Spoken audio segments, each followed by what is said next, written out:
Le culte du dimanche. Bien-aimés, bonjour. Aujourd'hui encore, nous sommes dans la joie d'être dans la maison du Seigneur. Nous rendons grâce à Dieu pour son souffle de vie.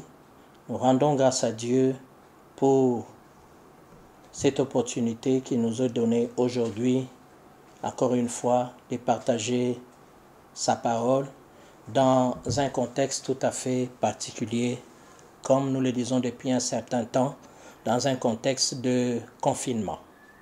Alors, cette semaine, c'est une semaine pascale, comme nous avons l'habitude de l'appeler, parce que c'est une semaine où nous commémorons la mort et la résurrection de notre Seigneur Jésus-Christ. Donc, les dimanches, aujourd'hui, c'est les dimanches de Pâques.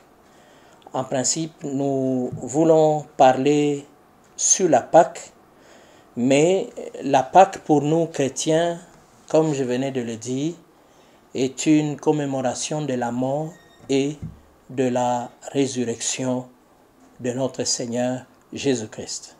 Alors, contrairement peut-être aux autres fois, aujourd'hui, je voudrais juste me concentrer ou me focaliser sur un aspect de la Pâque qui est la résurrection. C'est ainsi que aujourd'hui particulièrement, je vais parler de la résurrection. Alors, mais avant de me focaliser plus particulièrement sur la résurrection, je voudrais quand même rappeler à chacun de nous c'est quoi la Pâque au juste.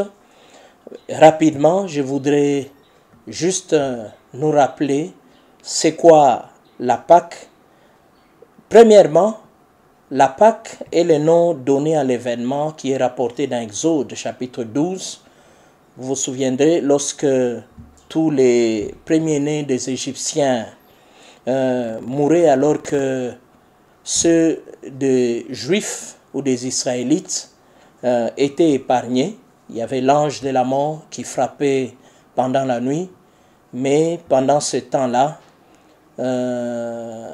Dieu qui avait demandé aux enfants d'Israël d'immoler un agneau et d'appliquer le sang de cet agneau-là sur le linteau des portes pour que la maison sur laquelle il y avait ce signe de sang soit épargnée. Deuxièmement, la Pâque désigne aussi le repas spécial qui a été institué cette nuit-là et qui est célébré chaque année par les Israélites ou par les Juifs aujourd'hui depuis ce temps-là, et cela comme mémorial de l'Exode ou de cette sortie de l'Égypte. Et vous verrez que depuis cette période-là, chaque famille ou les familles des Israélites avaient une obligation de sacrifier un agneau sans défaut ou éventuellement un chevreau.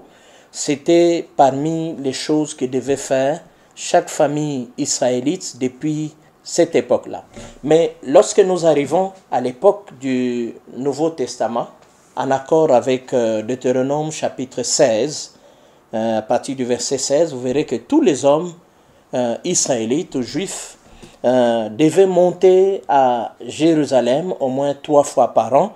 Et ces différentes montées à Jérusalem coïncidaient avec les 3 grandes fêtes. Ce n'étaient pas les seules fêtes qu'il y avait en Israël, mais c'était les 3 grandes fêtes. Et parmi ces 3 grandes fêtes qui obligeaient les gens à monter à Jérusalem, il y avait la Pâque, la Pentecôte, et il y avait la fête des huttes ou la fête des tabernacles, on appelle aussi la fête des tentes.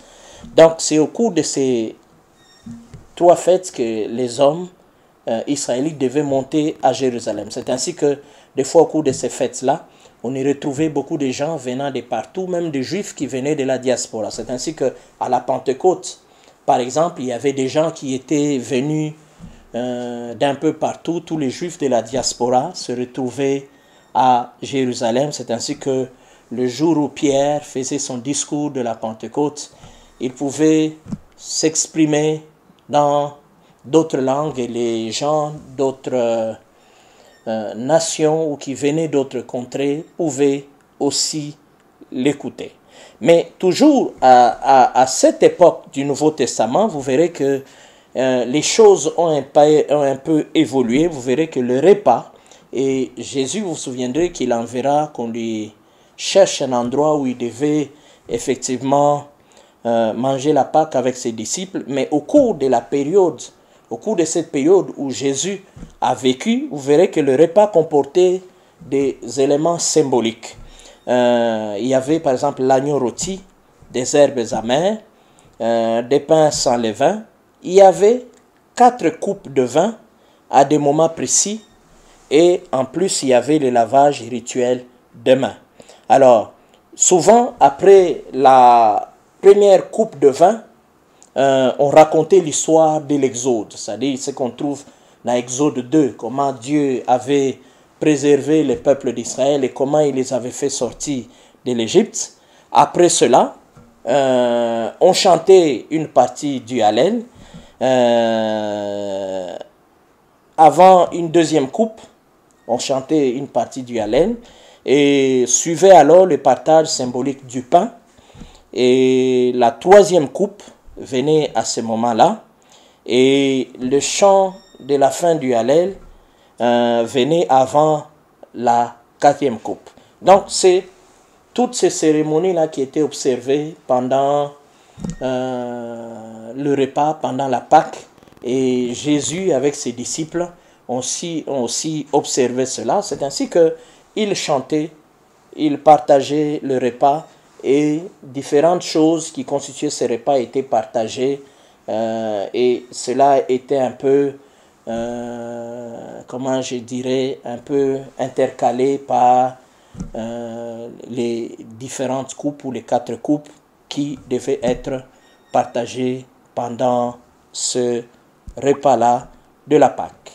Mais il y a aussi ce que l'on appelle aussi le symbolisme de la Pâque ou le symbolisme pascal. Alors, dans le symbolisme pascal, par exemple, que nous trouvons dans le Nouveau Testament, il y a Christ, par exemple, qui est appelé notre Pâque. Dans 1 Corinthiens 5, le verset 7, Christ, dans la Nouvelle Alliance, parce que jusqu'au moment où Christ devait monter à la croix lui-même pour mourir à la croix, toutes les autres cérémonies qui se faisaient ou la manière de célébrer la Pâque étaient faites conformément aux exigences de l'Ancienne Alliance, selon toutes les prescrits de Moïse et certaines évolutions qu'a connues cette cérémonie-là dans l'histoire d'Israël ou des Juifs. Mais à partir du moment où Christ est mort à la croix de Golgotha, vous verrez qu'il y a un autre symbolisme pascal qui a pris place dans le Nouveau Testament et cela nous concerne, nous particulièrement, enfants de Dieu ou chrétiens. C'est ainsi que dans ce symbolisme-là, vous trouverez par exemple que Christ est considéré comme étant notre Pâque. Dans 1 Corinthiens 5, verset 7 que je venais de citer, on dit « Christ, notre Pâque, a été immolé ». Alors, il y a aussi un autre symbolisme pascal qui s'applique toujours à Christ. C'est dans Jean 1, le verset 29, qui appelle Christ l'agneau de Dieu. Christ est appelé l'agneau de Dieu parallèlement ou en parallèle à cet agneau qui a été immolé pour délivrer les enfants d'Israël de l'Égypte. Nous aussi, Christ est mort pour nous comme cet agneau pascal pour nous délivrer du monde et nous amener dans le nouveau monde qui est le royaume de Dieu. Donc il est très important pour nous de comprendre cela. Mais aujourd'hui, mon but n'est pas de m'étendre principalement sur cet aspect de la Pâque, mais je voudrais m'étendre longuement sur la résurrection. Parce que pour nous qui sommes chrétiens, quand nous évoquons la Pâque, nous ne voyons pas seulement l'aspect de la mort de Christ ou l'œuvre de la croix, mais nous voyons aussi sa résurrection. Ce sont ces deux événements qui, au fait, constituent effectivement la Pâque que nous célébrons aujourd'hui. Alors, c'est quoi la résurrection? En fait, la résurrection, c'est... Je dois d'abord souligner que c'est un fait central de la foi chrétienne. C'est un fait très important de la foi chrétienne qui a pris place, qui a eu lieu de façon historique. La résurrection n'est pas une fiction, c'est pas des chimères que nous racontons. La résurrection est un fait historique qui a eu lieu dans un espace, qui a eu lieu dans un temps bien précis de l'histoire. Et cela, ça s'est passé en Israël, à Jérusalem particulièrement, parce que c'est là que Christ avait été pendu, c'est là qu'il est mort, et c'est dans cet espace qu'il est aussi ressuscité. Donc il y a plusieurs faits historiques, il y a plusieurs témoignages historiques. Nous n'en sommes pas là aujourd'hui, peut-être prochainement nous pouvons nous étendre sur des faits historiques qui attestent effectivement la résurrection de notre Seigneur Jésus-Christ. Alors, à partir de sa résurrection, c'est ainsi que même le jour de la célébration de la Pâque a été changé pour nous qui sommes chrétiens, parce que quand vous lisez les textes, vous verrez que les chefs religieux juifs faisaient tout pour que la mort de Jésus se produise avant le sabbat qui coïncide avec le samedi aujourd'hui. Ils devaient tout faire pour que notre Seigneur Jésus-Christ soit pendu avant le sabbat. C'était un jour du repos où rien ne devait être fait. Mais ils ont tout fait pour que le Seigneur Jésus-Christ soit pendu, soit mort, effectivement, à la croix avant le jour du sabbat, parce que c'était le jour, effectivement, du repos, c'était le jour qui était mis à part, c'était le jour où les enfants d'Israël célébraient les seigneurs, adoraient les seigneurs. C'était un jour qui était mis à part pour Dieu. Mais pour nous qui sommes chrétiens, étant donné que notre Seigneur Jésus-Christ est mort non seulement au courant de la semaine pascale, mais il est ressuscité. La Bible dit le premier jour de la semaine. Le premier jour de la semaine, ça coïncide avec les dimanches comme aujourd'hui. C'est le premier jour de la semaine, nous avons l'habitude de dire, ce n'est pas lundi, le premier jour de la semaine, c'est le dimanche, parce que Dieu avait créé 7 jours, et le dernier jour, c'était le 7e jour, c'est le samedi, le jour du repos. C'est comme ça que le samedi était mis à part. Alors, mais pour nous qui sommes chrétiens, le jour que nous consacrons au Seigneur, c'est pour ça qu'on l'appelle aussi le jour du Seigneur. C'est devenu le dimanche à partir de la résurrection du Seigneur. Et c'est ainsi que depuis cette période-là, c'est ainsi que depuis le 1er siècle jusqu'à nos jours, les chrétiens ont commencé à célébrer les Seigneurs les dimanches. Les dimanches est devenu le jour du Seigneur jusqu'à ce que les choses ont évolué. Certaines nations ont fini par adopter aussi les dimanches comme étant un jour du repos, un jour consacré au Seigneur. Mais vous verrez que dans certains pays musulmans, le jour du repos, ce n'est pas nécessairement les dimanches, ils ont leur jour de repos. Alors, aujourd'hui, c'est ainsi que, aujourd'hui, dimanche, nous célébrons le Seigneur. Nous l'appelons les dimanches de Pâques, c'est-à-dire les dimanches au cours duquel nous commémorons non seulement la mort, mais aussi et surtout la résurrection de notre Seigneur Jésus-Christ. Alors, la résurrection est quelque chose d'important pour nous ou pour toute la chrétienté. Et aujourd'hui, j'aimerais vous donner juste 5 raisons ou 5 choses qui montrent que la résurrection est très importante pour nous qui sommes chrétiens, parce qu'aujourd'hui, nous célébrons la Pâque, la mort et la résurrection de notre Seigneur Jésus-Christ.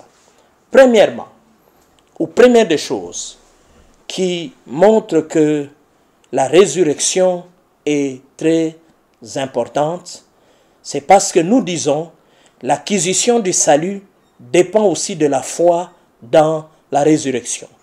Je reprends, la résurrection est importante, premièrement, parce que l'acquisition du salut dépend aussi de la foi dans la résurrection. Je lis dans Romains chapitre 10, le verset 9, dans la version Louis II, et tous mes textes seront tirés de la version Louis II. La Bible dit ceci: « Si tu confesses de ta bouche le Seigneur Jésus, et si tu crois dans ton cœur que Dieu l'a ressuscité des morts, tu seras sauvé. Car c'est en croyant du cœur qu'on parvient à la justice, et c'est en confessant de la bouche qu'on parvient au salut, selon qu'il est écrit. » Je reprends. Si tu confesses de ta bouche le Seigneur Jésus, et si tu crois dans ton cœur que Dieu l'a ressuscité de mort, la Bible dit, tu seras sauvé. Et la Bible ajoute, c'est en croyant du cœur qu'on parvient à la justice, et c'est en confessant de la bouche qu'on parvient au salut, selon ce que dit l'Écriture. Vous verrez que dans ce texte, l'apôtre Paul met l'accent effectivement sur l'importance de la résurrection. Il est question du salut dans ce texte. L'apôtre Paul nous montre que sans la foi, effectivement, dans la mort ou dans l'œuvre de la croix, il est difficile de parvenir au salut ou d'avoir le salut. Mais vous verrez que dans ce texte, l'apôtre Paul ne parle pas seulement de la mort, mais il parle aussi de la résurrection. Ça veut dire, lorsqu'on veut recevoir le salut, il ne faut pas croire seulement dans la mort, parce qu'il y en a plusieurs qui se sont proclamés comme étant des sauveurs dans l'histoire de l'humanité, qui sont morts, mais qui ne sont pas ressuscités. La particularité avec notre Seigneur, et c'est parmi les signes par lesquels on allait reconnaître le Messie, parmi les choses qui allaient se produire dans la vie du Messie, la Bible dit que il devait ressusciter, et notre Seigneur Jésus-Christ, non seulement il est mort pour nos péchés, mais la Bible dit, comme l'agneau pascal, mais la Bible dit qu'il est aussi ressuscité.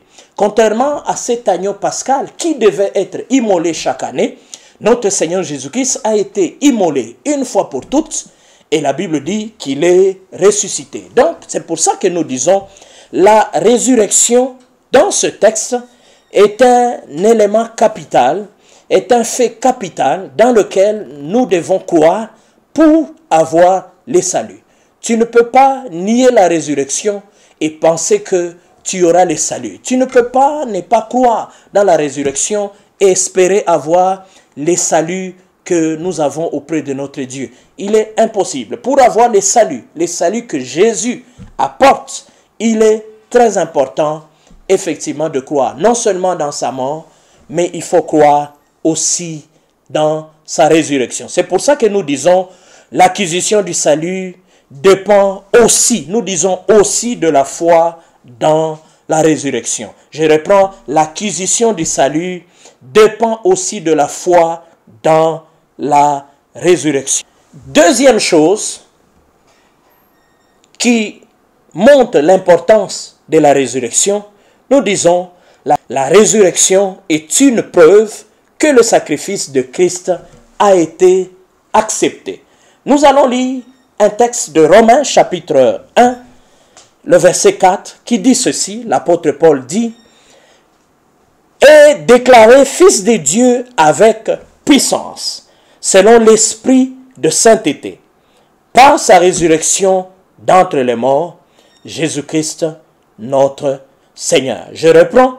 « Et déclaré fils de Dieu avec puissance, selon l'esprit de sainteté, par sa résurrection d'entre les morts, Jésus-Christ, notre Seigneur. » Vous verrez que dans ce texte de l'apôtre Paul établit d'abord, premièrement, le fait que la résurrection est premièrement une preuve de la filiation divine de Jésus-Christ, tout simplement à cause de la démonstration de sa capacité à triompher la mort.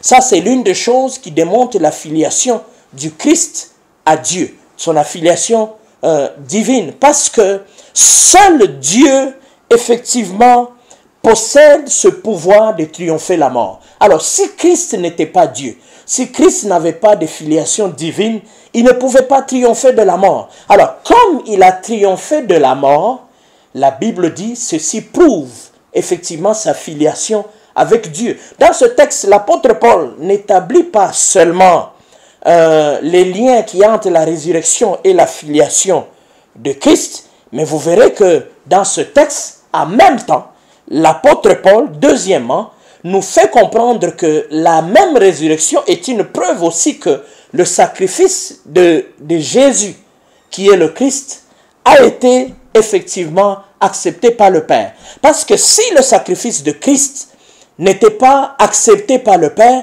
Jésus-Christ n'allait pas être ressuscité. Comme il a été ressuscité, cela veut dire aussi que son sacrifice, la raison pour laquelle il est mort, c'est une raison qui a été acceptée. Son sacrifice, en fait, en d'autres termes, théologiquement, nous disons ceci, son sacrifice,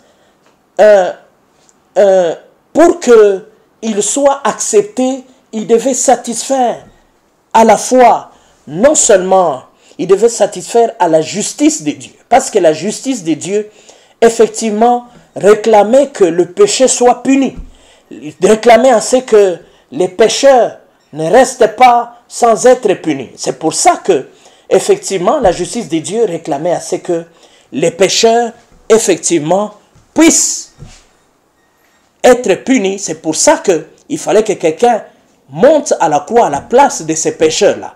C'est pour ça que Jésus-Christ a accepté de se dépouiller. Comme il est dit dans l'épître aux Hébreux, il dit, Dieu a posé la question qui ira pour nous. Jésus-Christ a dit, me voici. Et un corps lui a été formé et il est venu. Et il s'est offert en sacrifice pour nous.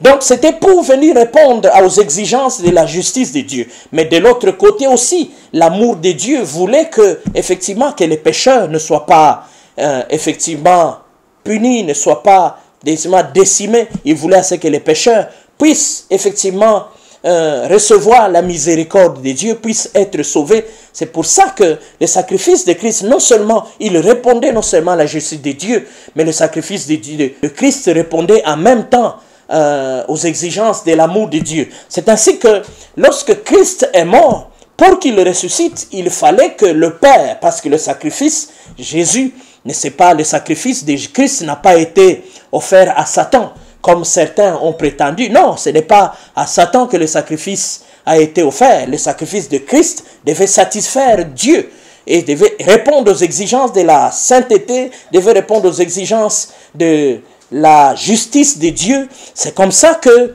effectivement, Christ, ayant son sacrifice, ayant satisfait non seulement à la sainteté, non seulement à la justice, non seulement ayant répondu aussi à l'amour de Dieu, c'est ainsi que ce sacrifice, effectivement, a répondu aux besoins de Dieu, et ce sacrifice, effectivement, a été agréé par Dieu.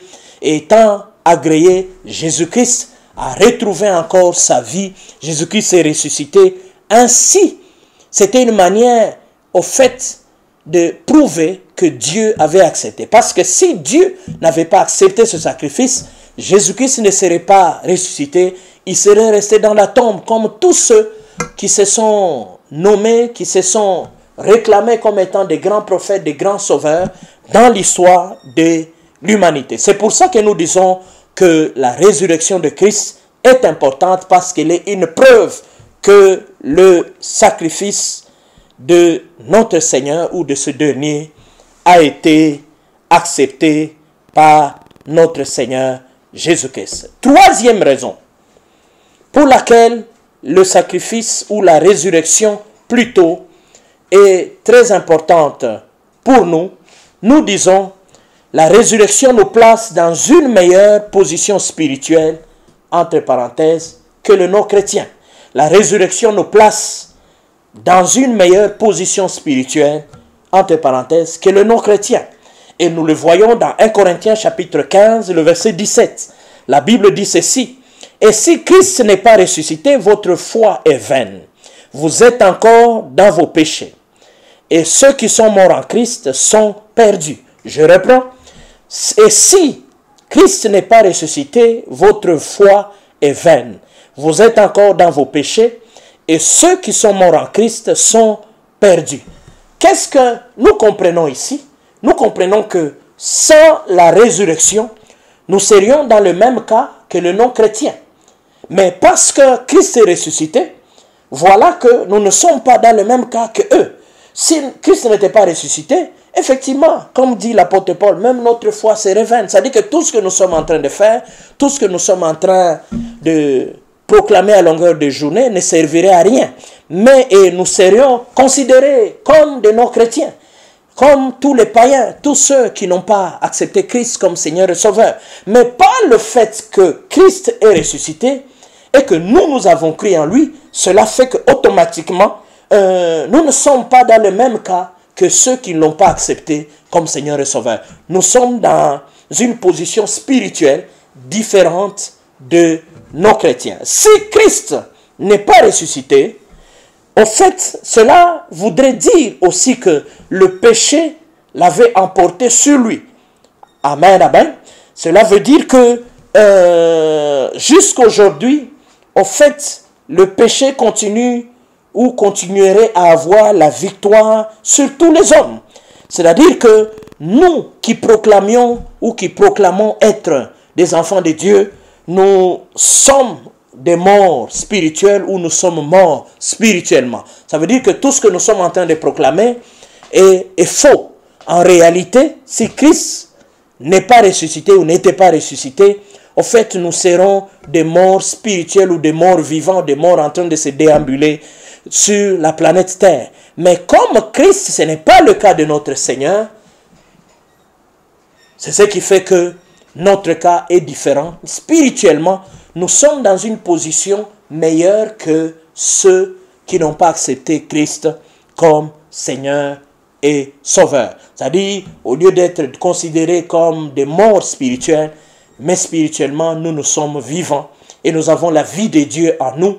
Ceux qui ne l'ont pas accepté comme Seigneur et Sauveur n'ont pas la vie de Dieu et ils sont considérés comme étant morts spirituellement. Quand bien même ils marchent, quand bien même ils font tout ce qu'ils peuvent faire, quand bien même ils vont à l'école, quand bien même ils vont au travail, quand bien même ils se marient, quand bien même ils font des affaires, quand bien même ils sont confinés ensemble avec nous.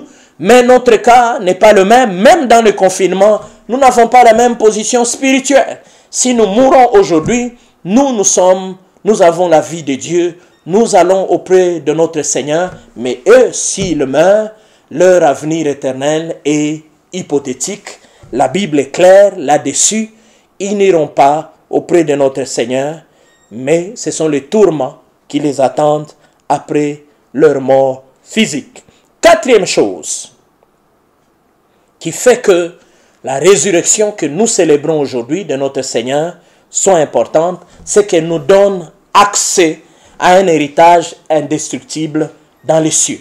Elle nous donne accès à un héritage indestructible dans les cieux.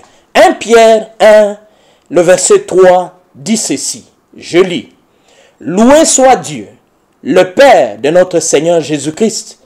Dans son grand amour, il nous a fait naître à une vie nouvelle, grâce à la résurrection de Jésus-Christ d'entre les morts, pour nous donner une espérance vivante, car il a préparé pour nous un héritage qui ne peut ni se détruire, ni se corrompre, ni perdre sa beauté. Il le tient en réserve pour nous dans les cieux. Voici, je vais reprendre quelques phrases dans cette portion des Écritures qui sont très importantes, qui au fait appuient cette assertion. Il dit, loué soit Dieu le Père de notre Seigneur Jésus-Christ. Dans son grand amour, il nous a fait naître à une vie nouvelle. Et la Bible ajoute en disant, grâce à la résurrection de Jésus-Christ d'entre les morts. C'est grâce à la résurrection de notre Seigneur Jésus-Christ que nous participons, nous avons la grâce d'avoir une nouvelle vie. Mais la Bible ne s'arrête pas. Et la Bible, non seulement nous avons une nouvelle vie, mais la Bible dit cela où la résurrection nous donne aussi accès à un héritage qu'il a préparé pour nous. Et cet héritage-là existe car il dit, car il a préparé pour nous un héritage qui ne peut ni se détruire, ni se corrompre, ni perdre sa beauté. Il les tient en réserve pour nous dans les cieux. Et c'est avec raison, le Seigneur Jésus-Christ lui-même nous a dit, il est avantageux pour vous que je m'en aille. Et il dit, je m'en vais vous préparer une place auprès de mon Père. Il y a un héritage. Certes, il y a des choses que nous héritons de Dieu étant ici sur la terre, mais il y a d'autres choses qui nous attendent dans les cieux. Et ces versets ou cette portion des Écritures affirme qu'il y a un héritage que Dieu a pour nous dans les cieux. La Bible ne donne pas de détails, mais une chose est certaine, lorsque nous lisons les livres d'Apocalypse, nous voyons certaines choses qui nous attendent dans les cieux, mais il y a beaucoup d'autres choses sur lesquelles la Bible n'a pas donné de détails, mais la Bible ici, dans l'épître de Pierre, il est dit que nous avons un héritage qui nous est préparé dans les cieux. Donc, nous n'avons pas seulement cette vie ici sur terre, mais il y a une autre vie qui nous attend aussi dans les cieux. Même si peut-être tes parents ne te laissent aucun héritage ici sur la terre, mais notre Seigneur, c'est lui qui est mort et qui est ressuscité, et c'est lui qui a fait qu'un héritage nous soit préparé dans les cieux. Et nous qui croyons dans sa résurrection, nous qui croyons dans sa mort et dans sa résurrection, nous avons droit à cet héritage qui nous est préparé dans les cieux par notre Père. C'est pour ça que je dis, mes frères, nous devons tout faire pour aller au ciel, parce qu'il y a un héritage qui nous attend, il y a un héritage qui attend chacun de nous, il y a un héritage qui attend que ce soit le pauvre, que ce soit les riches, il y a un autre héritage qui nous attend dans les cieux. Donc chacun de nous doit faire tout ce qui est en son pouvoir pour que le jour où le Seigneur nous appelle, ou le jour où le Seigneur Jésus-Christ rentre chercher l'Église, que nous soyons réellement enlevés avec lui. Cinquième chose qui fait que la résurrection est très importante pour moi et pour vous aussi et pour tous les chrétiens.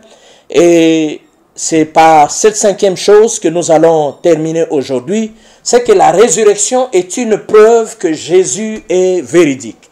La résurrection est une preuve que Jésus est une personne véridique.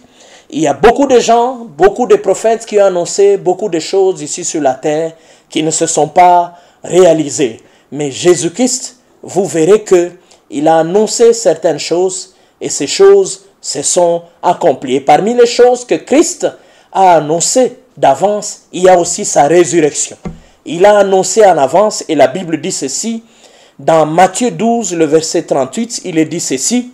Alors, quelques-uns des scribes et des pharisiens prirent la parole et dirent, « Maître, nous voulions te voir faire un miracle. » Il leur répondit, « Une génération méchante et adultère demande un miracle.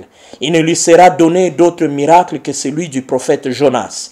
Car, de même que Jonas fut 3 jours et 3 nuits dans le ventre du grand poisson, de même le Fils de l'homme sera 3 jours et 3 nuits dans le sein de la terre. » En dehors de ce texte de Matthieu, il y a un autre texte dans Marc chapitre 8, le verset 31. Marc chapitre 8, le verset 31, il est dit ceci. « Il commença alors à leur apprendre qu'il fallait que le Fils de l'homme souffre beaucoup, qu'il soit rejeté par les anciens, par les principaux sacrificateurs et par les scribes, qu'il soit mis à mort et qu'il ressuscite 3 jours après. » Il disait ces paroles ouvertement. Et Pierre les prit à part et s'est mis à lui faire des reproches. Lorsque nous lisons ces textes, ces 2 textes de Matthieu et de Marc, nous voyons que Jésus-Christ a annoncé en avance sa résurrection. Il se sert de sa résurrection comme un test de vérité. Ça, c'est une chose unique, une chose qui est propre au christianisme. Vous ne trouverez nulle part un prophète ou le fondateur d'une religion s'est servi d'une pareille chose comme test de vérité. Il n'y en a pas. Il n'y a que dans le christianisme que vous trouvez que le Seigneur Jésus-Christ annonce un événement qu'il va vivre, qui va lui arriver, et s'en sert comme un test de vérité. vous verrez que dans ce texte, il prédit sa résurrection. Donc nous pouvons dire qu'il prophétise même sa résurrection. Et vous verrez que Jésus a prouvé par la suite, lorsque effectivement la résurrection, lorsque effectivement il meurt et 3 jours après il ressuscite, vous verrez que Jésus, par sa résurrection, a prouvé qu'il n'était pas un charlatan. Parce qu'il y a plusieurs charlatans qui annoncent des choses et qui ne s'accomplissent pas, qui n'arrivent pas. Jésus a annoncé sa résurrection et la chose est arrivée. Donc nous pouvons déjà conclure que Jésus n'est pas un charlatan. Au contraire, il est un vrai prophète. Jésus est quelqu'un qui dit une chose et la chose s'accomplit. Jésus est une personne véridique. Jésus est quelqu'un qui dit des choses vraies. Donc, il a dit qu'il allait ressusciter et il est réellement ressuscité. Donc, cela veut dire que si Jésus est une personne véridique, il mérite qu'on le suive. Si Jésus est une personne véridique, il mérite qu'on lui fasse confiance. Si Jésus est une personne véridique, il mérite qu'on l'obéisse. Si Jésus est une personne véridique, il mérite qu'on lui soit fidèle. Donc c'est pour ça, mes frères, malgré le confinement, malgré ce qui se passe, retenons que Jésus, au travers de sa résurrection, nous a prouvé que c'était une personne véridique. Tout ce qu'il a dit, il accomplira. S'il a dit que pendant des moments difficiles, ou quand nous serons, que 1000 tombent à gauche, que 10 000 tombent à droite, nous ne serons pas atteints, Jésus est une personne véridique. Cela se fera tel qu'il a dit. Jésus, s'il a dit, suivez-moi, suivons-le. S'il a dit, obéissez, restez fidèles, observez tout ce que je vous dis. Observons-le parce que c'est dans notre intérêt. Tout ce qu'il a dit, il le fera. Donc, mes frères, nous avons intérêt à suivre ce que Jésus a dit. Nous avons intérêt à observer ce que Jésus nous recommande que de suivre ce que les hommes sont en train de dire pendant ce temps. Parce qu'il y a beaucoup de choses qui se disent pendant ce temps, mais beaucoup n'ont pas fait leurs preuves. Même certains statisticiens qui ont fait certaines projections, aujourd'hui, ils ont été pris au dépourvu. Mais Jésus, aucun événement ne le prendra au dépourvu. Tout ce qu'il a dit se fera. Même l'enlèvement se fera. La fin du monde arrivera. C'est pour ça que c'est encore une fois une raison. La résurrection est une raison pour que nous puissions le prendre au sérieux. Notre Dieu, nous devons le prendre au sérieux. Ce qu'il dit, il le fait. Il a proclamé, il a prédit la résurrection et la résurrection s'est faite. Donc prenons-le au sérieux, ne prenez pas Dieu pour un charlatan. Dieu ce qu'il dit, il accomplit. Tout ce qu'il a dit aussi dans ta vie, malgré tout ce qui est en train de se passer, même si 10 000 personnes meurent à côté de toi, ça se fera. Tu ne mourras pas tant que les promesses de Dieu ne se sont pas encore accomplies dans ta vie. Nous disons merci au Seigneur, nous lui rendons grâce pour cette parole. Nous voulons terminer par cette courte prière. Père Céleste, nous célébrons ta mort et ta résurrection aujourd'hui, mais nous avons mis l'accent sur ta résurrection et son importance. Nous avons vu plusieurs choses qui démontrent l'importance de ta résurrection. Et nous avons terminé en faisant croire, en faisant voir, Seigneur Dieu de gloire, que ta résurrection, tu l'as utilisée comme un test au Dieu de vérité. Et par ta résurrection, tu as prouvé que tu étais quelqu'un de véridique. Ce que tu dis, tu accomplis.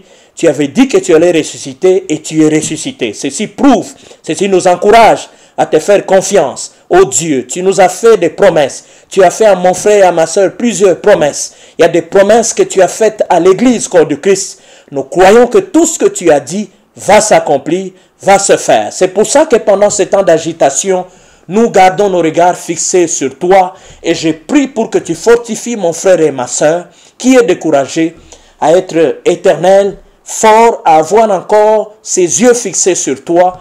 Toi le Dieu qui ne ment point, toi le Dieu fidèle, toi qui dis une chose et la chose arrive. Merci Seigneur, c'est au nom de Jésus que nous avons ainsi prié. Amen.